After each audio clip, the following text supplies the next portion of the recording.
ఎన్నో ఏళ్లుగా అజ్ఞాతంలో ఉండి మావోయిస్టు పార్టీలో పనిచేసి సాధించిందే శూన్యమని జిల్లా ఎస్పీ డివి శ్రీనివాసరావు అన్నారు.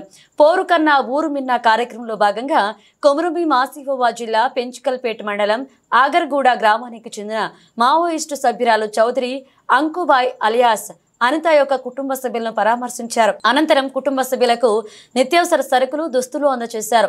ఏదైనా ఆరోగ్య సమస్య ఏర్పడితే వైద్య చికిత్సలు అందించడానికి ప్రభుత్వం సిద్ధంగా ఉందని పేర్కొన్నారు.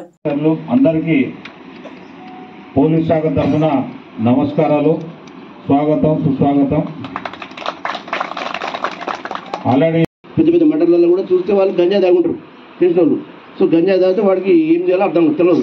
కాబట్టి వాడు దాగి ఉంటే పక్కన ఉన్నా మీకు ప్రమాదం, మీ పక్కన ఉండి దాగినా వాడు ప్రమాదం ఎప్పుడో వస్తుంది మీ దగ్గరికి. కాబట్టి అట్టి పరిస్థితి మీకు ప్రోత్సహించొద్దు. అట్లీస్ట్ తెలిస్తే చెప్పాలి, ప్రోత్సహించారు. బట్ మీకు సమాధానం తెలిసి తీసుకొని మాట్లాడతాము, కరెక్ట్గా అర్థం మాట్లాడి ఎక్కడ ప్రాంతం ఉన్నా మా వంతు సహకారం 100% ఉండదు. మేము మా తరఫున గంజా తాగితే వాళ్ళు ఏం పని చేస్తారో, ఎవరు చంపుతారో తెలియదు, ఏం చేస్తారో తెలియదు, రేపులు చేస్తారో, చంపిస్తారు ఉంటాయి. కాబట్టి ఎట్టి పరిస్థితి గంజాయిని కూడా మీరు ప్రోత్సహించొద్దు. ఎవరైనా సాగు చేసినా లేకపోతే గంజాయి వాడినా కూడా మనం వాళ్ళు ఇమీడియట్గా వాళ్ళకి సమాచారం ఇవ్వాల్సి ఉంటుంది.